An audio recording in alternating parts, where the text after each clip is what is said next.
This time on Ask Radrat, we're talking about the history of waxing curbs and also spoiling video parts on Instagram. Let's get into it.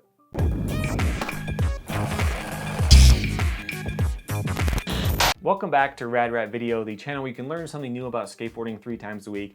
I talk about all different kinds of skateboarding culture topics, from learning tricks on the shred school to learning about skateboarding video games, all different kinds of stuff. Today we're doing my series Ask Radrat, where I answer your questions about skateboarding topics. First one is from Matt Davies 47, who asked about the history of grinding and the use of wax. Can't tell you too much about the first ever grind done. It's kind of tough to find info on that. I'm sure it was probably co-invented by a lot of different people, but I can tell you where the names came from. So the 50-50 grind sounds kind of weird. Why is it called that? Why isn't it called like an axle grind or something like that? It's because you were halfway on the deck and halfway in the transition of the pool. So you're 50-50, you're right about here as you grind. 5-0 was half of a 50-50, and so that's it, 5-0, 50.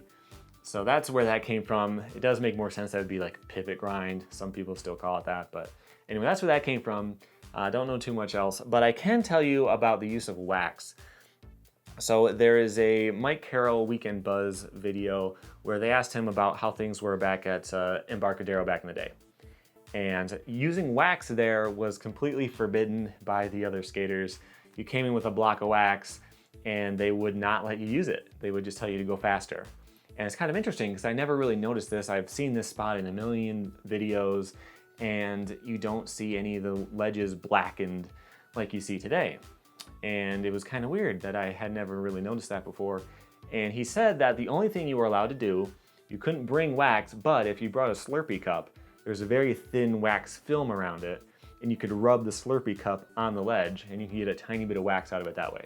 And that was okay, probably because you're not bringing wax. It's something you already had. I don't know why that was a loophole, but it was, and you could very slightly wax a ledge like that, which was kind of interesting. And they also talked about how waxing got to be more popular throughout the 90s, and it might have come from inline or something. Because you know, the inliners used a lot of wax. Maybe it was just the same time skateboarding was doing the same thing, or we actually borrowed it from inline, which is kind of weird. So but that's kind of interesting. I didn't know that people weren't waxing stuff back in the day. You know, it makes things so much easier. I don't know why you wouldn't, but that's how it was. The next question is from Egan Not Vegan, who said, in the past, a lot of hype for videos came from learning what the enders were. Revealing the ender was like spoiling the plot of a movie. You just don't do it.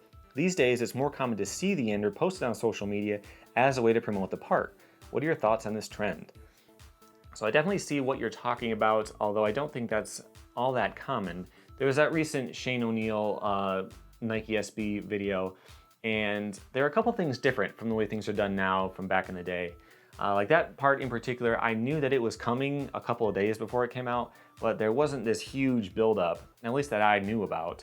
There weren't ads that were coming out months in advance telling you that it's going to come out on this day and we're filming for it and pictures and all that kind of stuff. So if it was spoiled and it was completely spoiled, it wouldn't have been that big of a deal because you just found out that it happened.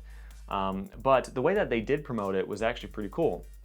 So I'm not going to be able to show clips of this one because it's very recent. So I think there's going to be some copyright issues if I do. But what they did is they would show on Instagram like a super slow motion clip of like him catching a flip and being about to land in a grind, and then it would cut. And you get an idea of what the trick was, but you didn't really see it.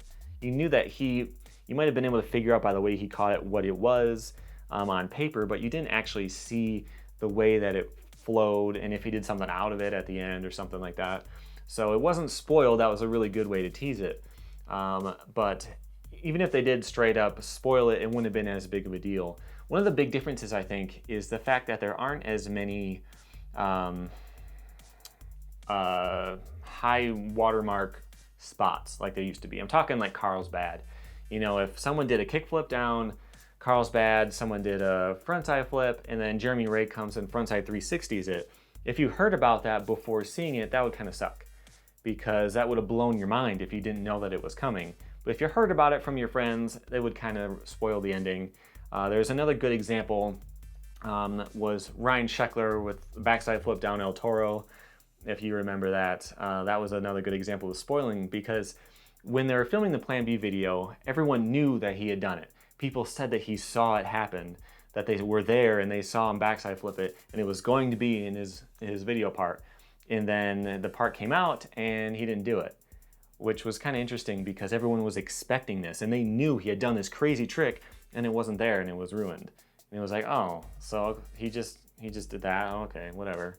And it wasn't as impressive as what they had been built up to think. And even if he did do it, everyone already knew that he did it and it wouldn't have been as big of a deal.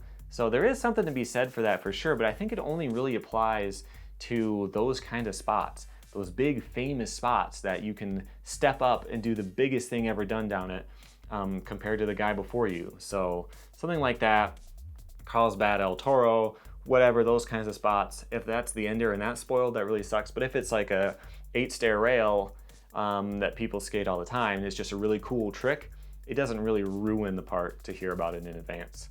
So I don't know, let me know what you think about that below. The way that skate videos are these days is really changing. The way that they're marketing it is gonna be coming and going a little bit as we figure out the right way to do it all. So let me know what you think about that. Let me know how you think they should promote these video parts. I wanna hear about that. But until next time, that was it for now. Ask me all of your questions below, either on Twitter or Instagram. I have links to those below. Some of your questions there. If you sent them last month, I probably didn't get them.